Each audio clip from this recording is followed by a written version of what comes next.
There is no way to sugarcoat this. Silver's price got absolutely hammered today. Silver was crushed, and it wasn't just based off of the normal economic conditions, but there's something else at play here that is a little bit unusual. And we're going to talk about why silver got hit so hard today compared to other precious metals as we explore.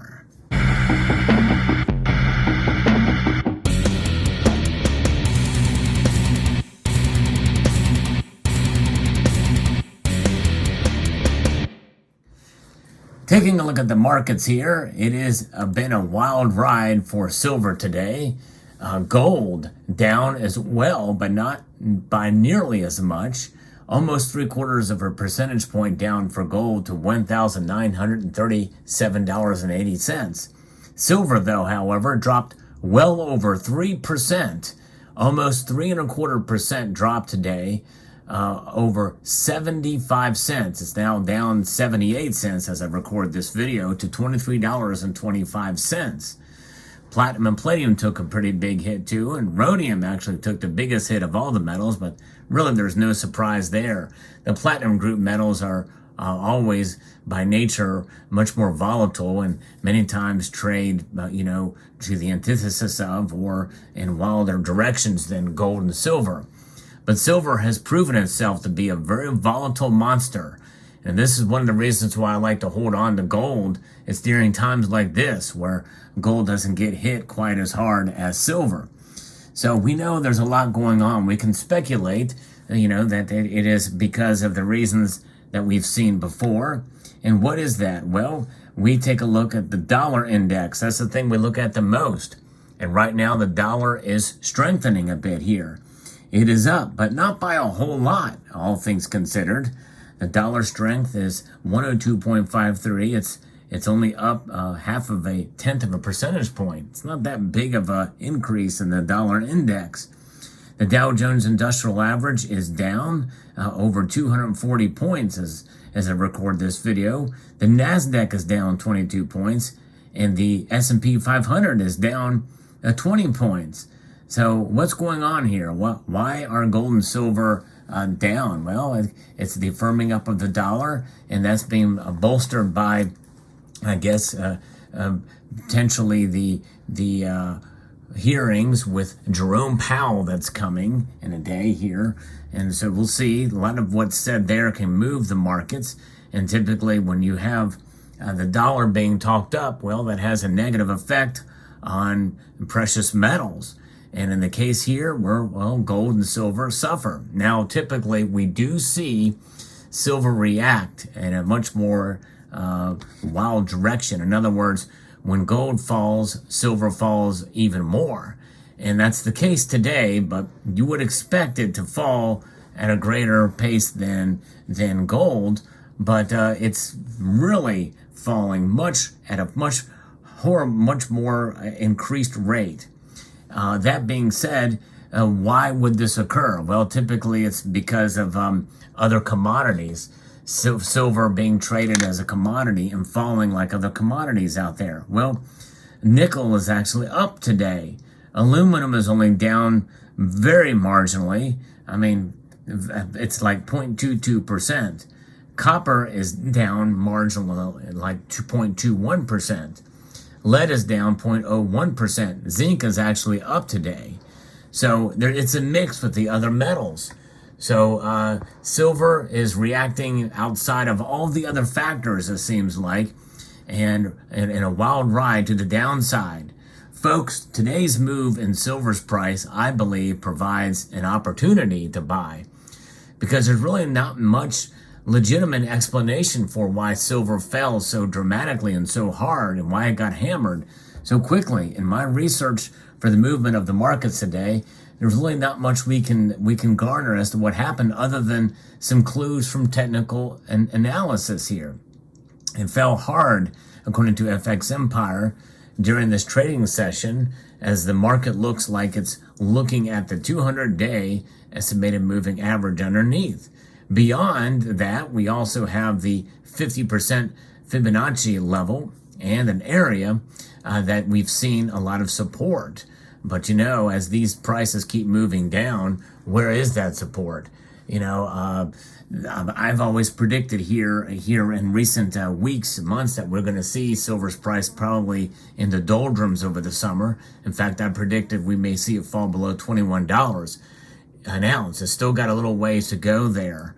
But if the market broke down below that $23 level, it's likely that we could see it fall down to the 61% Fibonacci retracement level, which is closer to the $22.25 price. Anything below that opens up the possibility of a move down towards this $22 level. And then we start to see a correction from under 22, from a wide gap, a $2 gap, down to $20. Now, another website, FX Street, talks about what's going on here, and it's shown to be in a steady downside. Pretty radical move, though, today, amid an absence of potential economic indicators this week. So no indicators essentially means that it's opening itself up to this falling price level where there's no support. There's nothing else bolstering it to the upside. And so it's going to kind of fall there. And that is something that is leading to another word that I'm going to use that is in relation to the technical analysis, where I think that no one has a clue. And that word is noise. Yeah, it's crazy to think about it, but the market will be in a situation where it could be very noisy. And you look at the history of the market, it suggests that there will be a lot of buyers in this area. And so, yeah, noise, which means that there's a lot of stuff and indicators that are pinging itself around, and the silver is reacting to it, and it's falling dramatically, and that is, folks, I think a buying opportunity. If you're in the mood to buy silver, this may be a good time to do it, because that noise could very well retrace and recover, and we get back into a normal market, a correction, if you will, likely a play to the upside, or at least recovering some of these massive losses that we are seeing right now. I don't know. It's hard to say. We're at kind of a loss here, other than that word that there's noise out there above and beyond the normal economic indicators, above and beyond the dollar strength. And just is very odd. Now, another people are probably screaming at their screens right now, saying, Sal, it's manipulation, it's price suppression. It very well could be. There is a lot of paper markets out there. The paper markets derivatives make up for a much greater portion of the exposure to silver's price. But some people will say, well, it's more than just the exposure to the price. It is the price. And so these paper assets represent the price of silver, not the actual metal itself.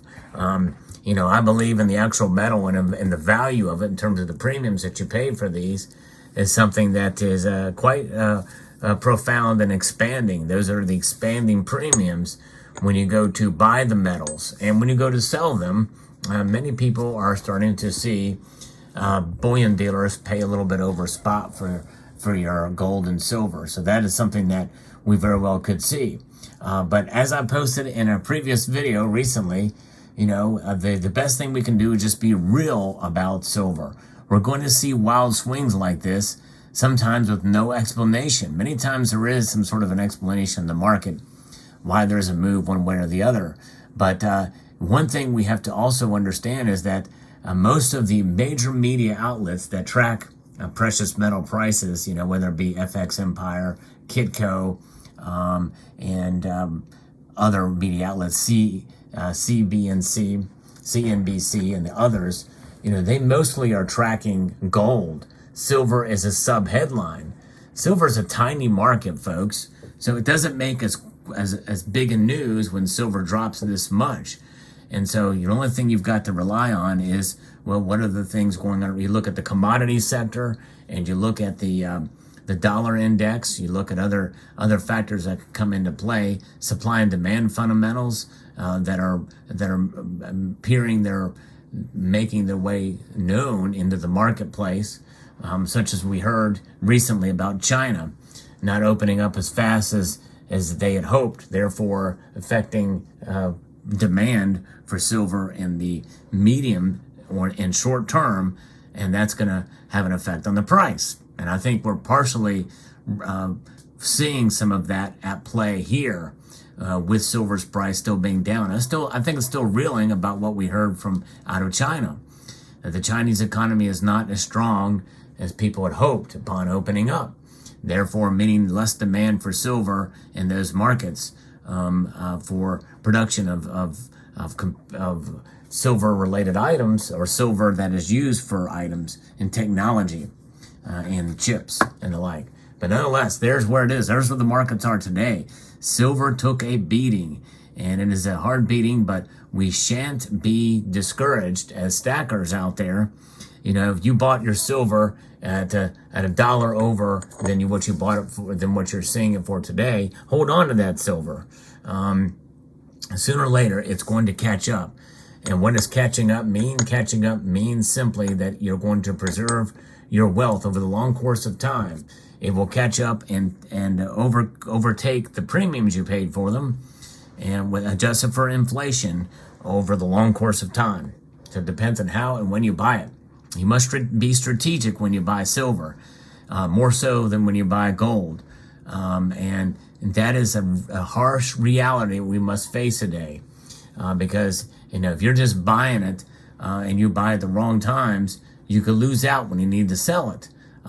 There's extreme examples of that, but by and large, when you buy, it's going to work itself out. It's all going to be a wash in the end, and you're going to have a stable store of value with your silver. So there you have it. Let me know what your thoughts are in the comment section down below. I'd like to extend a multitude of gratitude to you all for taking the time to watch, and encourage you to please rate, share, comment, and subscribe.